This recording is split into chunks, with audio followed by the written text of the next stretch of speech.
This is Talk Business and Politics with Roby Brock. And welcome to the program. I'm Roby Brock. Thanks for joining us. Well, we have seen world history unfold before our eyes this week as the Russian invasion of the free country of Ukraine has taken place. There are lots of moves and angles to consider for the U.S. as the leader of the free world, as well as for Europe. Shortly after the invasion of Ukraine, President Joe Biden put in place sanctions on Russia and announced a coalition of European and Western powers united in opposition to the Russian aggression. So what plays out in the Ukrainian chess match between the U.S. and Russia? Joining me now is U.S. Representative Rick Crawford, Republican of Jonesboro. He is an Army veteran. He also serves on the House Select Committee on Intelligence. Representative Crawford, thanks for being with us. You bet. Thanks for having me. The headline is Putin launches attack in Ukraine. We knew this was coming. There's been plenty of buildup for this coming. We did try quite a bit on the diplomacy front. We knew it wouldn't work, but it was worth trying anyway. I think you have to go through those motions, but you can't reason with a madman. Do you think Vladimir Putin is stable? What is your assessment of that situation? Well, I've kind of been of mind for years that Putin's goal ultimately was to sort of reconstitute the former Soviet Union. He may not call it the Soviet Union, but he has this view of what he considers to be an empire that is a vestige of the Soviet Union. And so if you look at what he's doing, it's sort of consistent with that view. He has actually stated that the Soviet Union should never have broken up. And so he's a former KGB agent. He is 100% all in for the former Soviet agenda. He was part of it. He was an active part of it as a former KGB agent. So it's no surprise that he has that worldview. The issue is how far would he be willing to go? And it seems as time goes on, he does reveal himself more and more as somewhat unstable. I mean, I don't know how in today's world that you conduct yourself the way he's conducting himself and feel like that he'll be able to do this without consequence. You were in Ukraine, I think, just right before the start of the new year. Tell me a little bit about what you were doing there and what your assessment on the ground was at that time, how it comports with where things are today. I was there, like I said, right before Christmas, and a few takeaways. Obviously, meeting with some of my counterparts there, defense ministry officials, and so on, and trying to get an assessment of what's taking place there on the ground. The readout at the time was that, the Ukrainians were, I don't want to say they were oblivious. They certainly weren't oblivious to what was going on, but they were going on about their lives. And the one thing that I think that sort of resonated with me was they are fiercely nationalistic. That is to say, they're very proud of Ukraine. They're proud to be Ukrainians. There is a very high degree of enmity between Ukraine and Russia. I want to be careful how I say this, but really they hate Russia. And even though there are sort of some ethnic Russians over in the Donbas region of Ukraine, by and large, the sentiment is very anti-Russian. They are, on the other hand, quite pro-American. And so they were leaning on us pretty hard that we need weapons, and we need not just small arms. Air defense is a key part of it. We had anti-tank weapons that we talked about, and so they need those larger, bigger ticket items beyond just small arms and ammunition. And so they were making that case. And all the while you have, man on the street type perspective is that we'll fight to the death. So they're fiercely nationalistic. And I think that maybe, if anything, I think Putin has sort of underestimated the resolve of the Ukrainian people. And I think this could be a very long, drawn out and bloody engagement for Putin. Is it your assessment that the Ukrainians have what they need? They were telling you what they needed. Several weeks have gone by now. Of course, this was obviously a big subject of debate a couple of years ago. It led to the whole impeachment process that first time around. But do you think that the Ukrainians have the military stockade that they need to compete? No, I don't. And look, it's not all on us to provide that. So yes, we need to play a role in that. They do need those weapons, as I mentioned before. One of the key gaps they have is air defense artillery, and you've seen that they're basically that was the first thing Putin did was essentially dominate air superiority, and now they've lost that. They need those anti-tank missiles. They have those, but they don't have them in abundance. But we also need for our allies in Europe to step up. So Germany, being a key player, the biggest economy in Europe, has sent like 500 helmets. And I'm not understating, this is reality. This is their contribution to the effort to date. And it really is in their interest, along with France, to be more supportive materially. And quite frankly, I don't even think they've been supportive enough rhetorically, but they certainly need to step it up materially. There was an effort on the part of Macron to some degree, but the German Premier Schultz did very little, if anything, to try and push back diplomatically or using any other tools, knowing that this was coming. I mean, he gave every signal and every opportunity was given to the European community to step up and join the effort more than just rhetorically. And now here we are with Ukraine effectively occupied by Russia, and a state of war exists. And now what is Germany going to do? What is France going to do? Do you think that this is different because of all of the economic overlap, the fact that energy is such an important component between Russia and these European countries? What do you think is making it so difficult? Because this is a blatant intervention of a sovereign nation and attack. I mean, this is kind of black and white to me. This is like Saddam Hussein moving into Kuwait. I mean, we wasted no time building that coalition and pushing back on that militarily. This seems to be very similar to me in that respect, yet we have, it seems like some complications. Explain that to people as to why it's just not as easy as it seems to be. Well, so you mentioned the energy front. That's true. And there's also a geographic prerogative to that energy with regard to the nations in Europe that rely largely on Russian energy. So the northern nations are more reliant on Russia than, say, the southern nations. And when the energy flow is reduced or maybe even stopped, it gets cold in Rome, but not nearly as cold as it does in, say, Stockholm. So my point is this: is they're really careful about making sure that they're able, because this creates the potential for political fallout at home if you have people who are struggling through an energy crisis. And that's my point, is that we have done little knowing that this was coming. This didn't just happen over the last 2 weeks. Knowing that this was coming, and when Biden came into office, the first thing he does is he does an about face on domestic energy.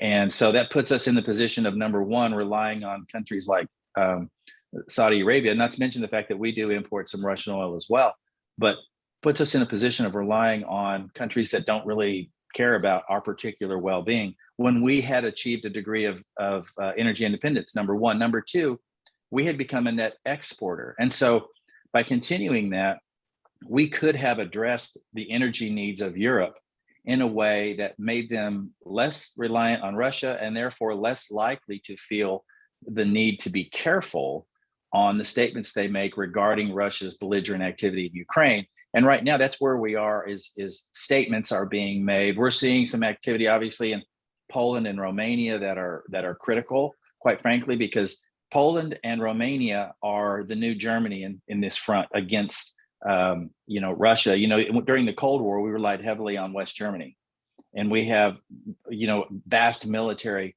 assets and resources in Germany, but that has shifted. It's now Poland and Romania that are really the tip of the spear as it applies to pressure on Russia, and they are less reliant on Russian energy than Germany is, and they are more likely to play a more active role. And so there's energy considerations, but there's also a political dynamic tied into that energy dynamic.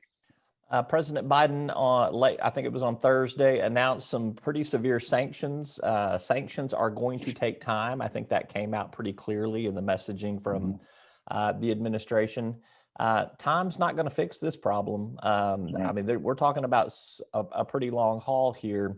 Do you think we should be more aggressive? The U.S. should be more aggressive militarily. Why or why not?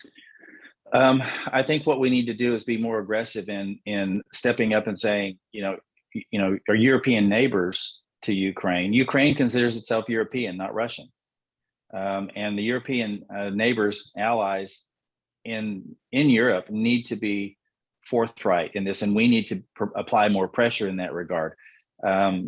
I mentioned Poland and Romania. Those are two. The Baltics are also feeling this quite acutely because that could be next.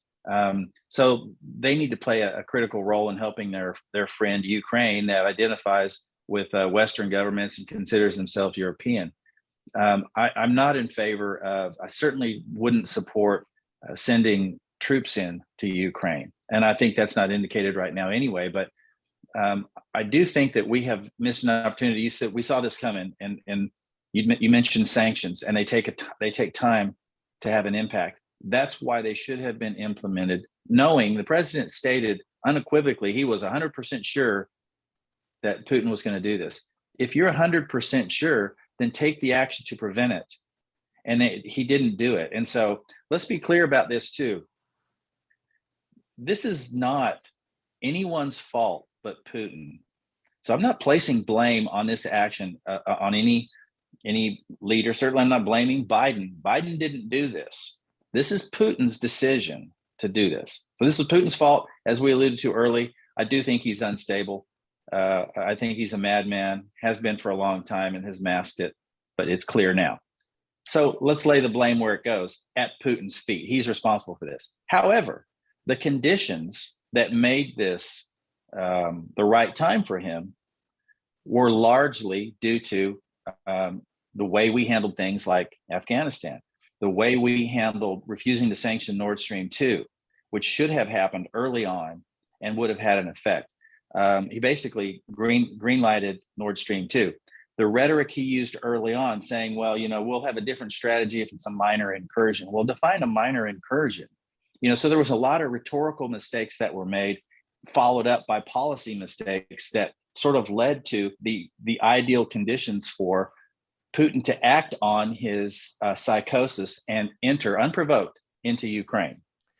I think, too, you could go back to the Obama administration, look at Crimea. I think you could look Crimea, at the Trump administration, exactly. And you could look at how we handled the Syrian situation there. There's been a lot of things across administrations that probably build up to this goes having that this confidence. you can go back to Jimmy Carter in 1979 when Brezhnev did the same thing in Afghanistan and left a mess for his successors to clean up, because it was shortly thereafter that Brezhnev died. And so Yuri Andropov, I believe, was his successor, short-lived tenure, and made a mess of Afghanistan. We could be looking at the same scenario here with this aggressive move, really unprovoked by Putin. And keep in mind, he's 70, so he's no spring chicken. And he might not be around to see this through, but he's making a big mess in Eastern Europe and could potentially be leaving that for a successor to try and clean up. But in the meantime, we're going to have a big mess in Eastern Europe as a result of his mental health issues. One of the things that is still on the table is some sort of cyber strategy.